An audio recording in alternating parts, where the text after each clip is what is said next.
I'll make this punchy as per last week. We did have one request, which was for a little bit of time for Q&A at the at the end.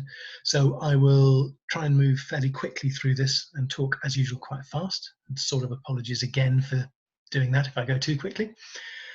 What I'm aiming to do here is, first of all, to depress everybody with a model of cooperation and collaboration, or lack thereof. And then I'll move into something really practical. Looking at the registrants list, most people on this are either people working for Agency My or clients or people at agencies that we cooperate with. So I'm going to try and keep this really practical rather than feel good, and look at how we can build better cooperations. And my initial contention is hugely depressing, but bear with it, there is some practical stuff at the end. So it's 1 minute past. Anybody who's late is just going to have to catch up. So let me kick through. The ideal is collaboration. Right? We did a wing marketing podcast last year, which I'll circulate a link to along with this video when we're done, probably tomorrow, where everybody was incredibly enthusiastic about collaboration and partnership, and the agency is a partner to the client.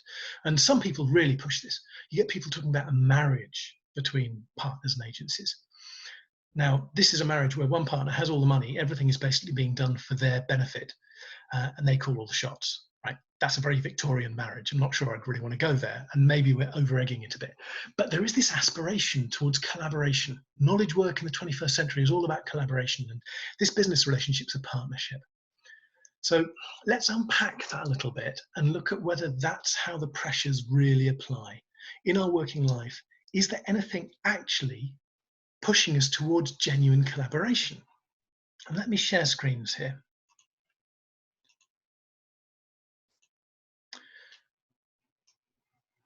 So here is our model. Here is our options. As people getting into a relationship, which is a client-agency relationship, we can either aim to build value or we can try and take value. And that's a key distinction. Some people are building, some people are taking. So theoretically, the client organization says, we have this initiative, it's worth this to us. Once we work out what our business model is, the amount we can afford to invest in it is X. X could be 10,000, 100,000, 10 million, doesn't matter. Let's say 100,000. So we want to invest $100,000 in getting the absolute maximum value for our company. And that could be a new product, it could be a marketing initiative, it doesn't matter. We can afford to put in 100,000. And our fluffy idea that we're all now collaborating with each other assumes that every dollar of this is now going to go into building value, because that's all we're here for. We're cooperating together to build value. $100,000 spent, $100,000 spent on delivering value. But what if one person in this relationship goes, well, that's all very nice, but I reckon I can extract value from this. Rather than trying to build up the client organization, I'm just going to take money out. So somebody at the client end, for example, might say, great, the agency is building the value. Now I'm going to extract as much as I possibly can. Right. So I've got 100,000. I'm going to tell the agency I've got 80. And then whatever they come back with, I'm going to say that they can do more. They have to do more. Now I'm going to get 3 different people to all tender for this. And whoever I like the look of, I'll tell them they have to do the maximum amount promised by any of the 3 for the smallest amount of money offered by any of the 3. And if they don't do that, they don't get it. Then I'm going to impose a whole load of other constraints. And when I've beaten them up, I'm then going to get the procurement director in to beat them up some more. And when they finally think that they're now collaborating with us and they're doing their best to work with us, I'm just going to pull every trick I can think of to screw even more out of them. Right? I'm gonna spend the next 6 months going, well, obviously we wanted that as well. It's implied. No, I'm not spending extra. Well, obviously you have to do that as well. Well, obviously I need this.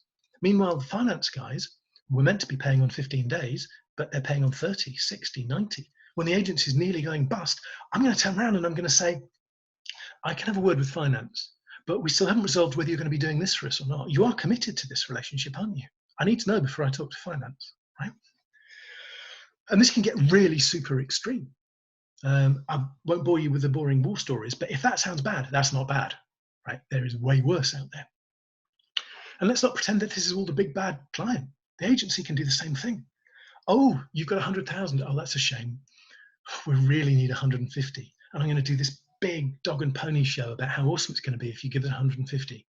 Meanwhile, I'm thinking, actually, I can do it for 40, 30 maybe. Don't know, how much can I hoodwink the client? So they end up settling on 120. They're trying to play fair, and I'm just going, brilliant. Shiny new Mercedes, please. That's another $80,000 in my bank account. And through the project, I'm going to keep doing the same thing. I'm going to keep exploiting them. Every time they got a new request, it's like, oh, that's difficult, you know, right? Now, you can tell from the way that I'm talking about this, I'm using language of violence. I've got a very strong ethical opinion of this. I think that sucks. I do not want to be going into it. But there is a practical reason that isn't just my personal emotional take on it. And that's it, that when both parties are doing this, there is no longer $100,000 being spent to build value for the client. This whole project started because the client wanted to build value and they assigned $100,000 to it. But now what's happened? Both people are trying to extract that money to their own benefit, not use it constructively. And I've just outlined the aggressive approach. I'm going to take this money out. That's the offensive option. There's a defensive option as well. I don't know what's in the other person's head. I expect that they could behave to me like that. I need to defend myself. So if I'm a client and I say $100,000, I expect they're going to come back and say 150. So I'm just going to start off saying 60. From an agency point of view, I expect that they'll start shoehorning in a load of extra work later on because that's how people have treated us in the past. So I better build in a whole load of contingency, assuming they're going to treat me badly. And we end up, everybody builds up processes and assumptions. They pad the prices, they reduce the budgets, they build in change control processes, they get expensive lawyers involved arguing over contracts. Everything turns into a slow bureaucratic pain to get anything decided. And instead of putting $100,000 into building value, we've now put maybe $40,000 into people guarding their backs and trying to get an advantage over each other, and only $60,000 into building value. So from the client's point of view, the bottom right quadrant here is a disaster because less of your money is now going into building value for you. And for everybody, which is why I get kind of emotional about this, the top left is where we want to be. It's where most human beings want to be.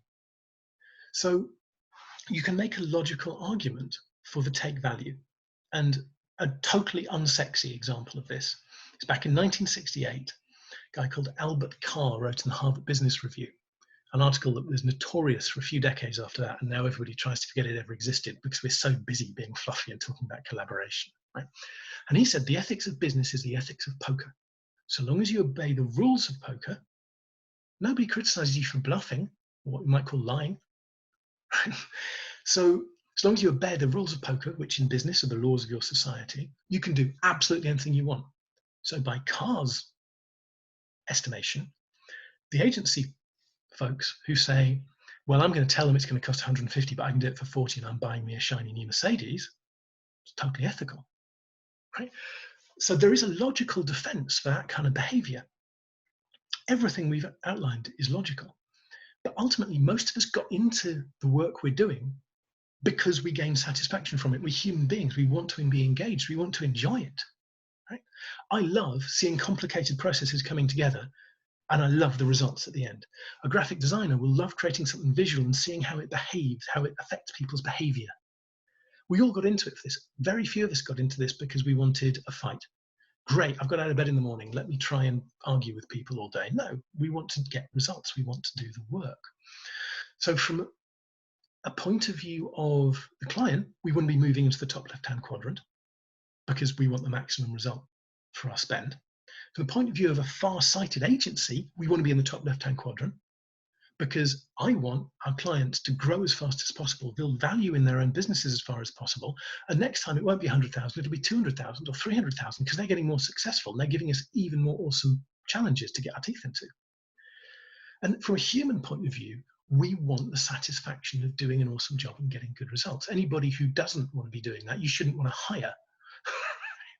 So we all want to be in the top left. But every pressure that's acting on us is pulling us down to the top right. I can get a short-term advantage by behaving like an arse. I have to defend myself because I think the other person's going to be an arse. And it's worse than that. Because what are the cultural issues here? Who makes decisions in your organization? How did they get where they are? A lot of people in senior roles in organizations are salespeople. They're people who are really hard charging and they love doing deals and they like thinking that they're doing great deals, whether they are or not, right? They've got that arrogance, they've got that ego, they've got that confidence, and they've got that love of the hunt. And who are they going to reward further down the chain? They're going to reward people who show the same behaviors, remind them of themselves, behave in a way that they've got results in the past, and they'll see other people getting results the same way. So if somebody says, well, look, I got this agency who said 150 and I got them down to 120, even though they could have got it for 100, and even though 40 of that 120 is now being spent on arguments and lawyers and so forth, that looks good to the boss. That person gets rewarded. They can get the project signed off more easily. They get a pay rise. Okay. So the cultural issues are there. And from an evolutionary point of view, just to really depress ourselves, if somebody goes into this going, I'm going to collaborate, and they're not really careful how they do it, they could be quite successful and have really good collaborations, or they could get completely screwed over and driven out of business. If somebody goes into this going, I'm going to assume the other person's out to get me, and I'm going to get them first, they probably won't get such good results, but they won't get driven into bankruptcy either. So we end up with the mutual predation. The companies involved in the mutual predation are the ones that survive and keep working, and all the people who are really idealistic go bankrupt and have to get a job, probably with one of the predatory companies. So this is hard. This is really difficult.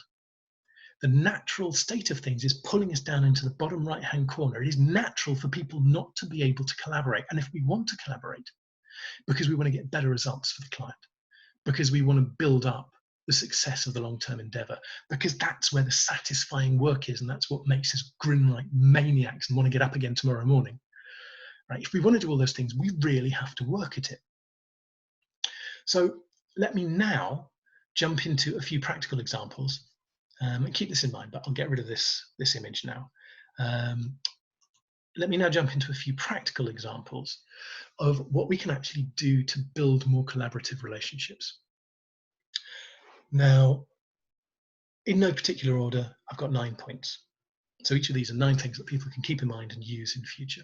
One of them is what a lot of good project managers know anyway, which is ask questions you know the answer to already. A lot of project managers, maybe 10 or 20% of the questions they ask, they will absolutely know the answer already.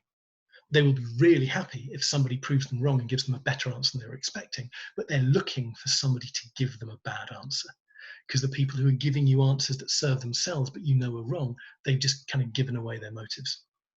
So in an agency situation, an example might be if you're running a communications campaign, you say to a communications agency, do you think we should put these press releases on the newswires?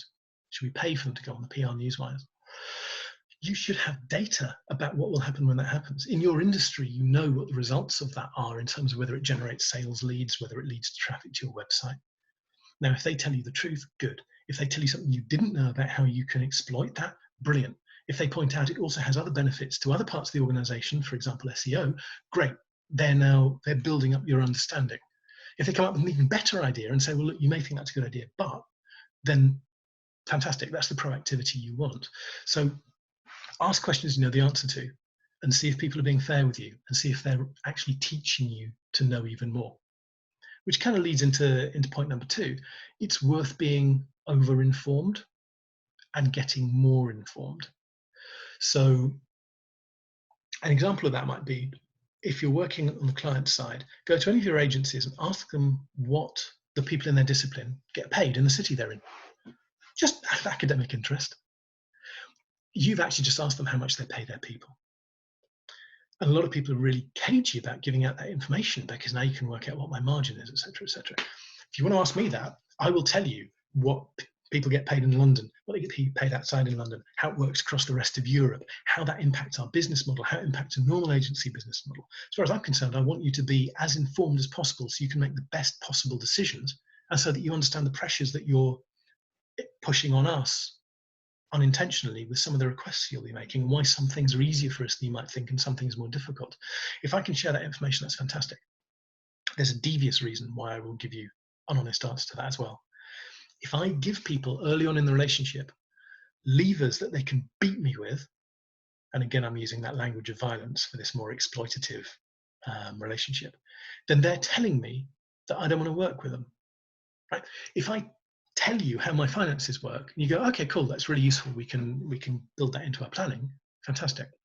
If you use that as an excuse to try and beat me up over price, you just told me that really you're not going to be collaborating. You're going to be arguing all the way through because you're going to continue as you started. And it is interesting, as an aside, I guess this is kind of point number 3, that it's worth having those hard conversations up front to find out what the most difficult people in the organization are going to be like. So if I think back to that Wing Marketing podcast we did, Mark Sherwin, who's MD at Accenture Interactive in London, made the point that he wants to get into the room with the procurement team as soon as possible when setting up a new business relationship. The procurement team, and he of course didn't say it for this reason, he said it because it's about making sure that they understand what value Accenture are delivering. Right? But the reality is the procurement team have a reputation for being the most unpleasant, obnoxious and destructive people in most large organizations. And they're the people that make agencies want to go, do you know what, I'm just not working with you, bye. So have that hard conversation up front with whoever you think is going to be most difficult. Take the temperature of how difficult they're going to be to work with and work out if you really do want to be in this relationship. An absolutely key thing there is the value of the word no. I heard a really interesting point from a Kansas police hostage negotiator recently who had just moved into advising businesses. And he said, look, the only way you lose any sort of negotiation is by saying yes. Because as soon as you've said yes, you're now committed. If you're not comfortable with what somebody wants you to do, just say no. Same thing here. To a certain extent, we're saying don't negotiate. We're trying to get away from negotiations, that kind of conflict-based, what can I get out of this person thinking. But what you clearly want to be doing there is saying, if this person is not going to be collaborating with me, I don't want to be in one of those top right or bottom left quadrants on that chart. I don't want to get screwed over. I don't want my business to get destroyed by this person who's going to be predating on me. So start all conversations assuming that you can say no at any given time. And that can be difficult in organizations where you've got people who you want to get fed. If I'm running an agency, I want to make sure that these great guys that I've got are going to keep getting paid month on month and I can keep them on. I'm sort of already imagining the great results we're going to get for the client. I don't want to walk away from that. Likewise, on a client side, you imagine this wonderful agency and you hear their promises and you see their past work and you start talking to your stakeholders internally about how great they're going to be. How do you back away from that once you've put a flag in the ground with your internal stakeholders? That's difficult. So it's worth being cautious up front. Yes, you want to work with people who are collaborating, but be aware that most people's pressures are not towards collaboration and just be prepared to walk away from it. One other thing that I do, unrelated, and some people on this call who've worked with us have probably had me doing this to them, and I'm completely open about it, is I will pad the price massively and I will be honest about the fact I'm doing it. We had this a couple of weeks ago. Somebody said, oh, how much for this? You know, this is what we need, how much would it be? And I said, well, look, we can do that for 10,000, but actually I want 25. And the reasons I want 25 are this, and this, right? It's not just because I feel like, you know, contributing to my new Mercedes. But for example, what somebody says they want at the beginning is not what they find they want further on. What they say they want and what they need are not necessarily the same thing. We have the potential to add value here that they may not be aware of. They are going to come back with new requests halfway through that we want to deal with. One of the interesting things with surveys of clients is clients always say, we want our agency to be more proactive. Well, remember our image of people building the bricks, right? We can only afford so many bricks. If you want somebody to be proactive, you have to fund that. So you want proactivity? Great. There has to be a bit of extra headroom built into the things that you need so that we can then circle back. So, and in that case, it was an interesting one. The client turned around and said, well, I'm not really comfortable with 25. That sounds like too much. Let's go for 15. And of course, we completely blew them away with the extra 5. And they're probably now thinking, at least I hope they're thinking, yeah, we should have trusted them. We should have given them the 25. And it's going to be a step-by-step journey because you don't want to leap into being overly trusted and getting screwed over.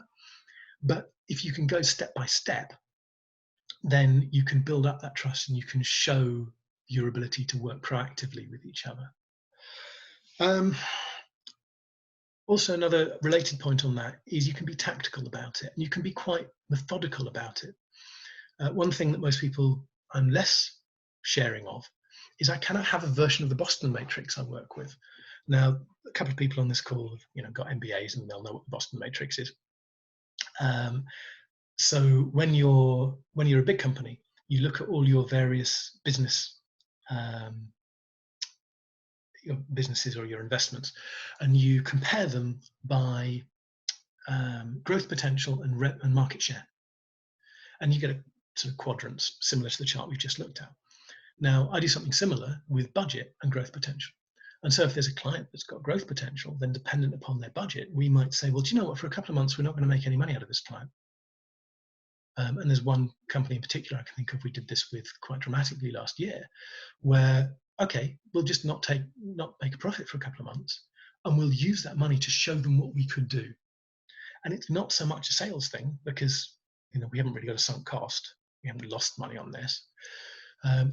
But they can then see what we're capable of doing and say, well, okay, that actually is interesting to us, or I'll build that into my next year's marketing plan or whatever it is.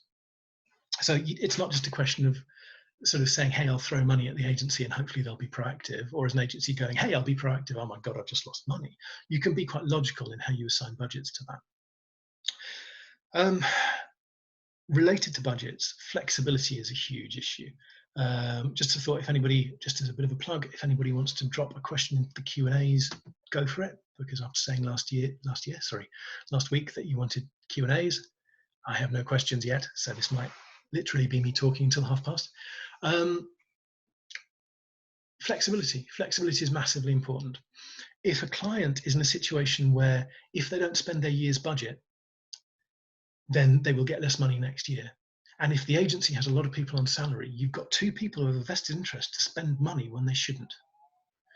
Now, for us, if a client turns around and says, if somebody calls me in 2 weeks' time and says, that 30,000 we were hoping to spend in June, we've got some real issues here, it's going to be 3,000. That's bad for me on a personal level because I don't want to go to the team and say, that work you were expecting in June, sorry, right? You're freelancers. I know I've got no commitments, but I've got good people. I need to respect my people. I need to support my people. And I don't want work that they're expecting to disappear. On a human level, that's bad for me. That's horrible, right? But from a business point of view, it's not really a problem. Because if a client, and I will take the bad personal stuff in order to, serve the client's business in this regard. If the client needs to take a breather or adjust their spending, whatever, I don't really care how much money we're going to be getting out of them in the next 3 months. I care what we're going to be getting out of them in the next 3 years.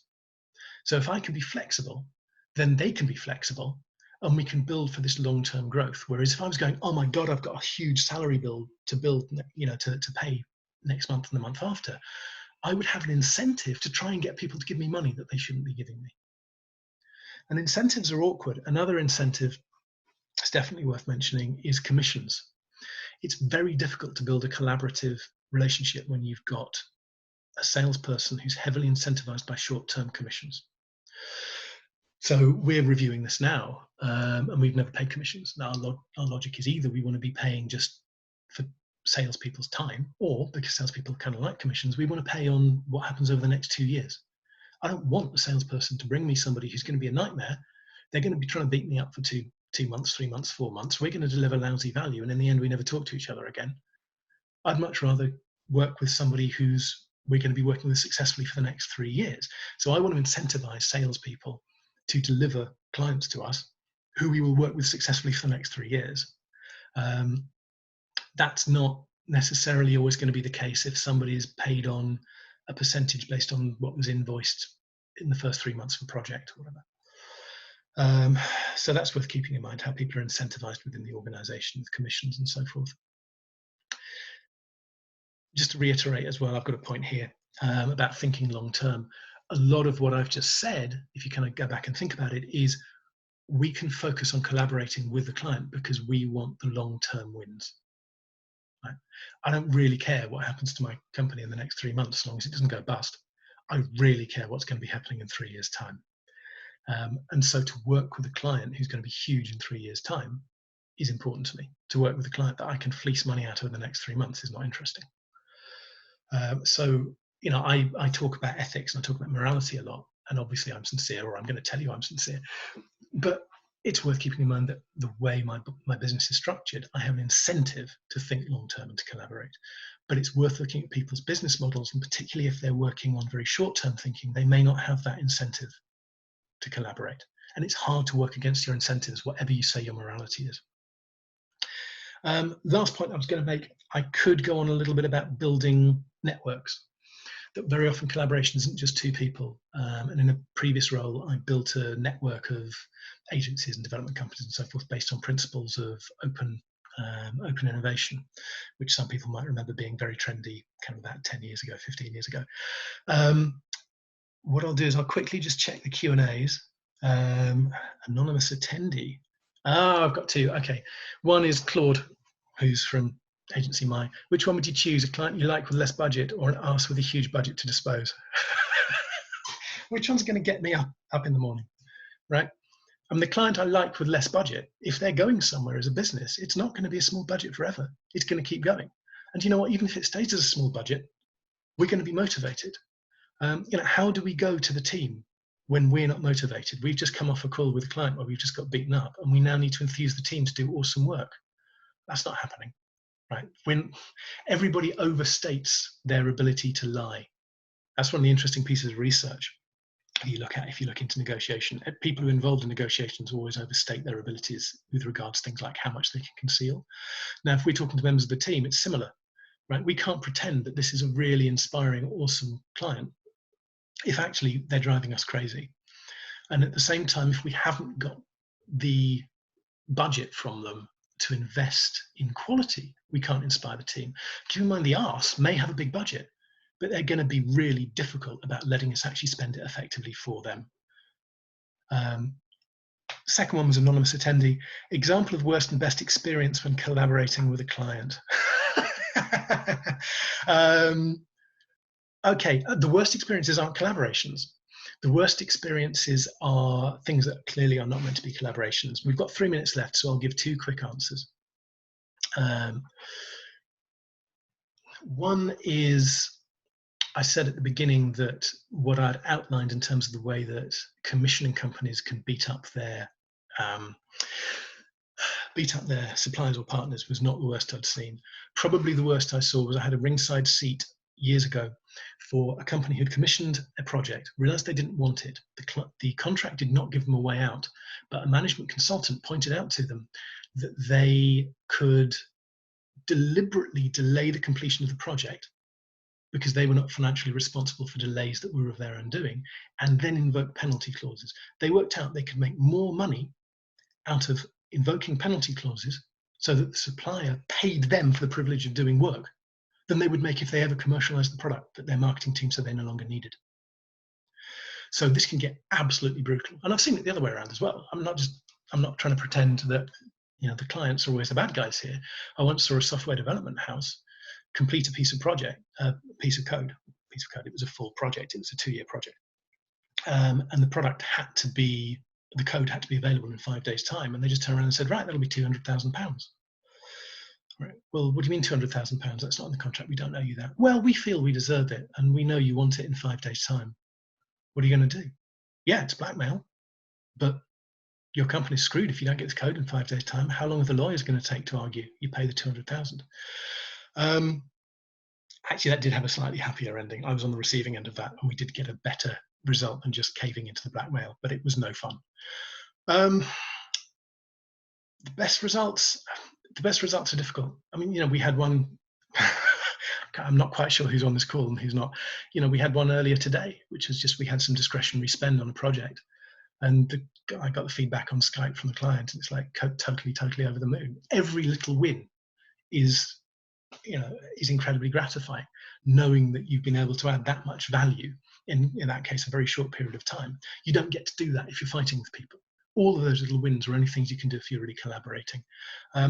And if that sounds like it's too petty, well, I mean, over my shoulder, Phononic came to us with, we've got an idea for a new product, and we kind of need to start some marketing behind it. How can you help?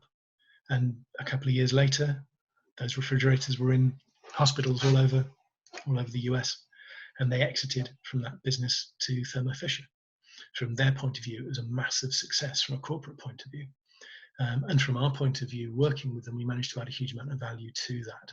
And to be involved with somebody, and that's again why the long-term stuff is so satisfying, to be involved with somebody from that initial idea up to successful exit is fantastic. That's hugely, hugely rewarding.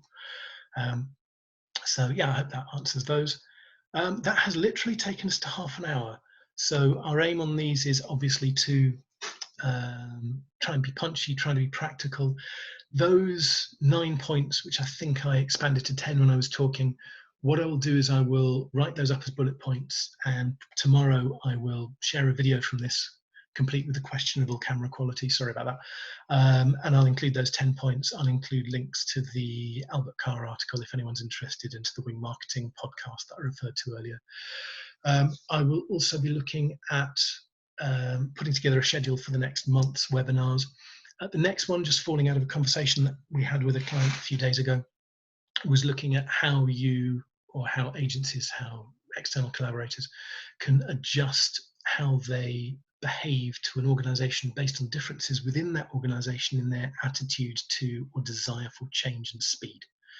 Obviously, we love working with kind of fast-paced, ambitious companies who are looking for, like Phenolic, who are looking for an exit or looking for a massive increase in value. But what's interesting when you work with those companies is how you deal with different stakeholders within that organization who have different comfort levels maybe than we do to change or speed. So that will be the next one. I'll also publish what the 3 after that are going to be, and I'll let everybody know on the email that I send around after this what we're going to be doing over the next month. I hope that was of use. Thank you very much. Anything you want to hear from us in future, just shout, let us know, and we will cover whatever people need. Thank you for your time, much appreciated. And obviously at the moment, stay safe.